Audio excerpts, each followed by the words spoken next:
지역의 이슈를 만나는 시간 헬로 이슈토크 시작합니다. 2024학년도 대학 입학 수시 모집이 마감된 가운데 서울에 있는 대학과 지방대학의 경쟁률 격차가 4년 연속 벌어진 걸로 나타났습니다.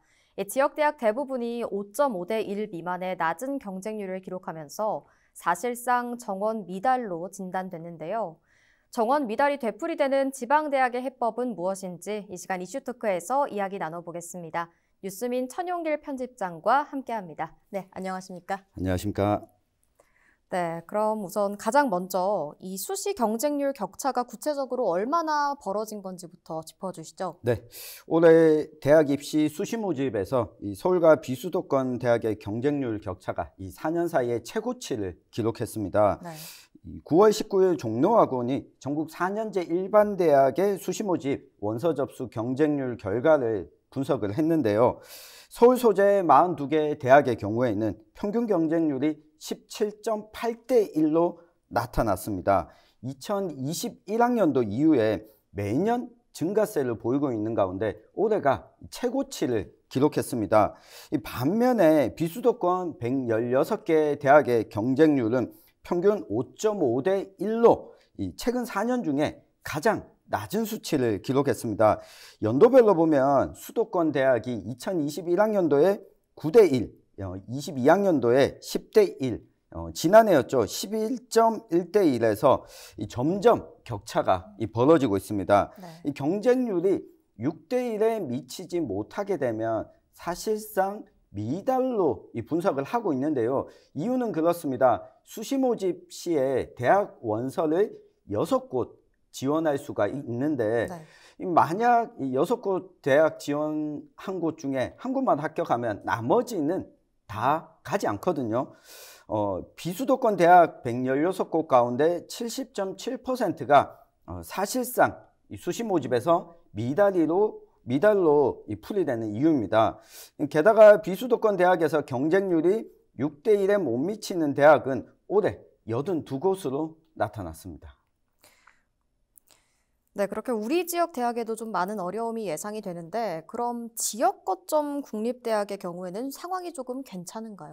그렇지도 않습니다. 지방 거점 국립대학교 9곳 가운데 4개 학교가 수시 모집에서 경쟁률 6대 1을 넘기지 못했습니다. 제주대학교가 4.57대 1, 경상국립대학교가 5.92대 1, 전남대와 강원대가 각각 5.85대 1로 6대 1에 미치지 못했는데요. 이 평균 경쟁률에 3대 1에 못 미치는 대학도 15곳이나 있었습니다. 이 가운데 10곳이 지방대학이었습니다. 이 지방대 중에 가장 높은 경쟁률을 기록한 곳이 경북대학교였는데 13.97대 1을 기록했습니다. 지방대 경쟁률 상위 10곳 가운데 5곳은 연세대 미래캠퍼스, 고려대 세종캠퍼스와 같이 이 서울 소재 대학의 분교가 차지하고 있었습니다. 네. 이 상위 10곳 중 4곳은 또 이 지방 거점 국립대학교였고요. 이렇게 보면 10곳 가운데 지방 거점 국립대학교와 서울 소재 이 분교가 아니면 이 경쟁률 상위 대학이 지방대학이 거의 없다고 분석이 되고 있습니다. 안동대학교도 이 1,300여 명 모집에 4,400여 명이 지원해서 평균 경쟁률이 3.27대 1로 6대 1에 전혀 미치지 못했고요. 지난해보다도 소폭 감소한 것으로 나타났습니다. 특히 안동대학교의 공과대학의 경우에는 6대 1을 넘는 학과가 14개 과 중에 하나도 없었고요. 이 3대 1에 이르지 못해 대규모 미충원이 예상되는 학과도 9곳이나 있었습니다. 이런 경향은 지방의 중소형 국립대학교에서 비슷하게 나타났는데요. 목포대나 순천대 같은 경우에도 대동소이하게 나타났습니다. 이 경쟁률이 감소한 것에 안타까워하면서도 한편으로는 나름 선방했다라는 평가도 있는데요. 네. 이 작년보다 학령 인구 감소폭이 훨씬 더 커졌습니다. 40만 명 이하로 떨어진 첫 해였던 만큼 가장 위기로 내년도 입시가 예상됐었는데 그나마 선방했다라는 평가가 나오는 이유기도 합니다. 또 한 가지는 학교 경쟁률로 볼 것이 아니라 학과의 경쟁률, 이 경쟁력에 좀 집중해야 된다라는 분석도 나오고 있습니다. 이 국립대와 사립대를 막론하고 이 지방대학들의 경우에는 이 공과계열 학과 전반과 첨단기술 분야 학과가 경쟁률 하락을 좀 견인하는 양상을 보이고 있는데요. 특히 경북 구미에 있는 국립금호공과대학의 경우에 2022학년도에는 6대 1의 경쟁률을 보였는데 올해 들어서는 4대 1로 소폭 하락하는 결과가 나왔습니다. 네. 이게 구미 국가산업단지도 끼고 있는데 이렇게 경쟁률이 나오지 않는다는 것은 지방 대학만의 문제가 아니라 지역의 산업 자체가 침체기에 좀 빠졌다는 이 방증으로 분석할 수 있습니다. 네, 말씀해 주신 것처럼 학교 경쟁률보다는 학과별 경쟁력에 주목할 필요가 있다는 의견이 있는데요. 이와 관련해서 이 학과의 명칭을 좀 혁신적으로 바꿨는데 오히려 열세를 면치 못한 경우가 있었다고 합니다. 이런 경우도 좀 짚어주시죠. 네, 예를 들어 뭐 첨단이나 융복합, AI가 들어간 학과의 경우에도 2대 1의 경쟁률을 넘지 못한 대학들도 있었습니다. 네. 이게 유심히 좀 살펴봐야 되는데요. 이 첫 번째는 지방의 제조 기반이 약화되고 있기 때문에 지방대학에서 이 첨단 산업학과 명칭을 가져온다고 해서 이게 바로 연결되지 않는다는 겁니다. 이 지방의 산업단지가 갈수록 위축되고 있기 때문에 대학도 가능하면 수도권으로 가야 한다는 경향이 조금 더 커졌는데요. 두 번째는 지방대학에 오는 학생들의 학습 능력이 현저하게 좀 떨어지고 있다는 겁니다. 이 기초적인 수학 능력을 갖추지 못한 채 입학하게 되면 공학 이론이나 첨단 산업 분야의 이 이론들을 제대로 습득하지 못하기 때문에 기업에서 원하는 인재를 배출할 수 없는 상황이 벌어집니다. 때문에 이 기술에 대한 두려움, 새로운 기술은 아무래도 어렵지 않겠냐라고 해서 오히려 이 대학 입시 당시에 좀 망설이게 하는 이 경향을 또 보이고 있다고 합니다. 이 국립대학 가운데 군산대, 목포대, 안동대, 순천대와 같은 이 중소형 대학들은 몇 년 사이에 나름 구조조정을 좀 하기도 했었는데 모두 4대 1의 경쟁률에도 미치지 못했거든요. 이 그동안 해왔던 방식에서 좀 근본적인 변화가 필요하다는 지적도 나오고 있습니다.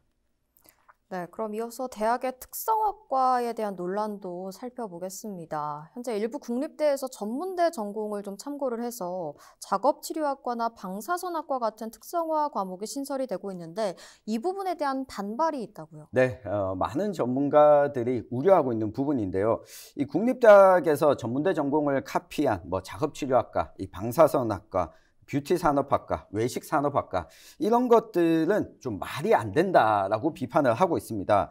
이 지방대가 시간의 순서대로 공멸로 가는 걸 부추길 뿐이다라는 이 지적인데요.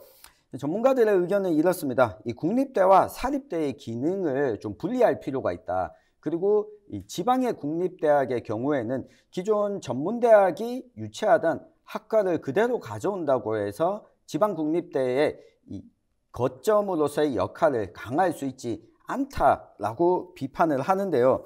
이 국가기관 산업에 필요한 기초 보호학문 분야에 좀 집중해야 된다라고 하는 이 제안입니다. 이 사립대학의 경우에는 트렌드에 맞춰서 이런 학과들을 반영하더라도 이 국립대는 기초에 집중하는 것이 장기적으로 봤을 때 대학 경쟁력 강화에 더 용이하다라고 하는 주장입니다. 저 역시 좀 비슷한 의견을 가지고 있는데요.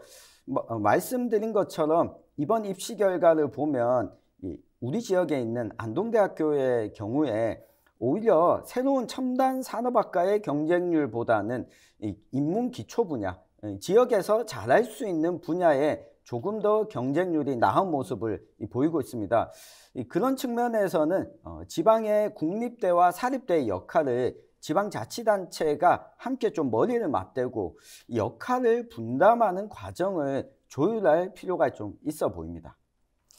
네, 학과별 문제까지 짚어봤는데요. 이어서 경쟁률이 높기로 유명한 의대 입시에서까지도 수도권 쏠림 현상이 나타났다고 합니다. 이 부분까지 짚어주시죠. 네, 종로학원이 전국에 108개 의대, 약대 계열 학과들의 입시 경쟁률을 분석한 자료를 보면 이 서울 소재 9개 의과대학의 올해 수시 평균 경쟁률은 47.5대 1로 나타났습니다. 네. 상당한 빈부격차를 보이고 있는데요. 반면 지방권 27개 의과대학의 경쟁률은 18.1대 1에서 20대 1로 소폭 상승하는 데 그쳤습니다. 특히 전남대 의과대학은 경쟁률이 5.3대 1로 사실상 미달 수준이었거든요. 이게 좀 특이한 현상이라고 볼 수 있는데요. 의과대학, 그리고 뭐 치과대학, 한의과대학, 그리고 약학대학까지 이공계열에서는 요 대학들의 먼저 상위권이 지망하고 그 다음에 이제 공과대학과 자연대학으로 지원을 하는데 네. 인제대, 제주대, 조선대, 원광대 등도 한 자릿수 경쟁률로 나타났습니다. 이 지방권 의대 경쟁률이 떨어진 가장 큰 이유는 지난해 도입됐던 지방의대 지역인재 의무선발제의 영향으로 풀이가 되고 있습니다. 지역의 의료 인력이 부족하기 때문에 지역에 있는 인재를 우선 선발한다라고 하는 제도인데 지난해부터 지방의대는 입학 정원의 40%를 지역 인재로 선발해야 됩니다. 이번 수시 모집에서 지방의대 지역 인재 선발 비율이 58.6%였다고 하거든요. 이 지역별로는 호남권 의대가 70%로 가장 높게 나타났기 때문에 앞서 경쟁률이 6대 1에 미달하는 학과도 나오게 된 겁니다. 이 예를 들어 보면 올해 정원, 의과대학 정원이 40명이라고 했을 때 수시 모집에서 30명을 뽑는데 이 가운데 지역 인재로 16명을 선발하게 되는 겁니다. 그러니까 지역의 수시 모집 지원자들끼리 경쟁을 하고 이 전국의 수시 모집 지원자들이 적은 인원을 가지고 경쟁해야 되기 때문에 수도권의 의대 지망자들이 지방의과대학에는 잘 지원하지 않는 경향이 뚜렷하게 나타나는데 의대를 포함해서 약대, 치대, 한의대의 경우에도 지역 인재 선발을 하는 쪽으로 흘러가고 있기 때문에 일부 대학은 수시 모집에서 미충원되는 결과도 나올 것으로 예상됩니다. 네, 또 한편으로는 이번 수시 전형이 시작이 되면서 이 글로컬 대학 30에 예비 선정된 대학 경쟁률에 많은 전문가들이 관심을 보였는데요. 실제 경쟁률은 어땠나요? 도움이 크지 않았다고 결과를 말씀드릴 수 있겠습니다. 네. 우선 글로컬 대학 예비 선정 대학이 15개 학교였는데 이 가운데 선정됐던 안동대학교도 경쟁률이 소폭 감소했고 그 이외에 예비 선정에 오른 이 국립대의 경쟁률이 오른 대학은 단 2곳에 불과했습니다. 경남 진주에 있는 경상국립대와 이 국립한국교통대학교밖에 없었습니다. 이 약간의 상승세는 있었지만 예비 선정으로 인한 프리미엄이 붙었다라고 하기에는 이 경쟁률 상승폭이 그리 크지 않았는데요. 지방대학에 정부가 막대한 재정을 지원한다라고 해도 수험생으로부터 선택받지 못해서 미충원의 규모가 커지게 되면 이 글로컬 대학 지원 사업 역시 아무래도 탄력을 받기 좀 어려울 것으로 보입니다. 물론 재정 지원 이후에 그 효과가 나타날 수도 있겠지만 이 지방대학의 생존을 위해서는 재정 지원만으로는 한계가 있다라는 게 이번 수시 모집 경쟁률 결과로 좀 예상할 수 있습니다. 한편 수도권과 상대적으로 가까운 지역이죠. 이 원주에 있는 한림대, 충청권에 있는 순천향대와 이 원주에 있는 연세대 미래 캠퍼스는 6대 1이 넘는 경쟁률을 보였습니다. 이게 수도권에서 상당히 떨어진 대학들은 4대 1 밑으로 떨어지고 수도권에 가까우면 경쟁률이 6대 1을 넘게 되는 흔히 이야기하죠. 벚꽃이 피는 순서대로 대학이 망한다라고 하는 것처럼 이 글로컬 대학 30이 재정 지원을 넘어서 이 근본적인 지방대학에 대한 지원책을 마련하지 않는다면 학생 충원에 결정적인 요인으로 작용하기는 좀 어려울 것 같습니다. 네, 수도권과 지방대학 수시 모집 경쟁률 살펴봤는데요.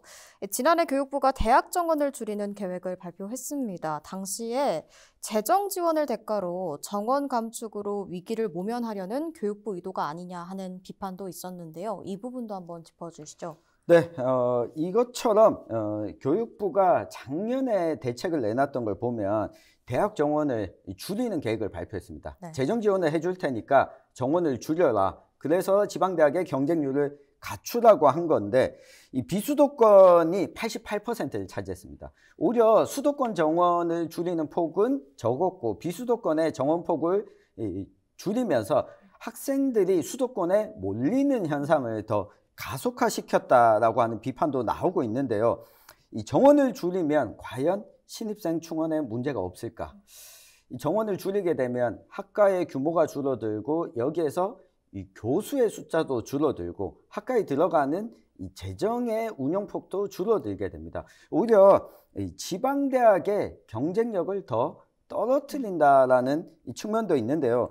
네. 저는 개인적으로 지역대학의 근원적인 문제를 해결하지 않는 한 정원 감축은 수도권 쏠림 현상을 더 가속화시킬 수 있다라고 생각을 하는데 이 교육부에서도 좀 중기적인 입시 결과를 통해서 정원 감축의 폭을 지방이 아닌 수도권을 줄이는 쪽으로 가는 것이 좀 효율적이지 않을까 생각을 해봅니다. 네, 그런데 어찌됐든 학령 인구가 줄면 대학의 규모도 자연스럽게 줄지 않을까 하는 생각이 드는데 그렇다면 어떻게 하면 이 규모를 좀 효율적으로 감축할 수 있을까요? 네, 대학 간 적극적인 캠퍼스 통합 등도 계속해서 나오고 있는데요. 학내 구조조정과는 좀 다른 형태로 갈 수가 있습니다. 네. 예를 들어서 경상북도에 있는 이 국립대학이죠. 안동대학교와 이 금호공과대학을 보면 인문학이 거점이 된 안동대학교 그리고 공학계열이 거점이 된 이 금호공대 이렇게 역할을 좀 분화하는 방향으로 설정할 필요가 있는데요. 지금 안동대학교는 경북도립대학과 통합하는 방안을 내놨습니다. 이 금호공대와 통합 방안은 무산이 됐는데 네. 앞으로는 이 국립대학 간의 역할 배분이 무엇보다도 중요해 보입니다. 이번에는 합의가 무산이 됐지만 장기적으로 봤을 때는 이 생명과학 분야와 인문과학 분야를 안동대학교에 이 공과대학과 이 실습 분야는 금호공과대학에 좀 남겨놓는 방식으로 이 생존을 좀 모색해야 될 것 같은데요. 우리 지역뿐만 아니라 다른 지역들도 이렇게 좀 흘러갈 것 같습니다. 여기서 좀 빠진 부분이 국립대학들은 중앙정부와 지방정부가 이렇게 협의의 노력을 통해서 역할 분담이 가능한데 네. 사립대학은 어떻게 할 거냐? 사립대학의 경우에도 지방자치단체가 좀 적극적으로 결합을 해서 이 주요한 사립대들의 역할, 몸집을 줄이면서 특성화하는 방안으로 좀 가는 방향이 맞지 않을까 싶고 여기에 중앙정부의 재정지원책이 뒷받침되어야 할 것으로 보입니다. 네, 그럼 끝으로 이 수시 경쟁률 격차 문제 어떻게 풀어나가면 좋을지 의견 부탁드립니다. 네, 먼저 전제해야 될 것이 수시 모집에서 미충원 되면 정시에서 채우면 되지 않느냐라고 생각하실 수도 있는데 네. 이 지방대학의 경우에는 수시 모집으로 거의 90% 이상의 이 정원을 충당합니다. 때문에 수시 모집에서 결과가 좋지 못하면 정시까지 이어질 수 있는데요. 이 중앙정부와 지방정부 그리고 대학의 각각의 역할이 필요합니다. 이 중앙정부는 앞서 이야기 드린 것처럼 이 지방대학의 정원을 줄이는 것이 아니라 이 수도권의 정원을 좀 줄이는 쪽으로 가야 되고요. 이 지방정부는 지방대학을 나왔을 때 바로 이 생계조, 이 경제적인 활동이 가능한 이걸 보장하는 방안으로 이 계약학과를 적극적으로 좀 신설하는 이 대책 마련이 필요하고요. 대학의 경우에도 이 기존의 학과 명칭을 새롭게 바꾼다고 해서 이 수시 모집 경쟁률이 늘어나는 게 아닙니다. 네. 기존에 잘하는 것을 조금 더 적극적으로 이 수시 모집 지원자에게 어필하는 데서 이 정답을 찾을 수 있다는 이 생각을 좀 가지길 당부드리겠습니다. 네, 알겠습니다. 오늘 말씀 여기까지 듣겠습니다. 네, 지금까지 2024학년도 대학 입학 수시 모집 결과부터 지역 대학의 문제까지 짚어봤습니다. 이 시간 헬로 이슈 토크는 여기까지입니다. 시청해주신 여러분 고맙습니다.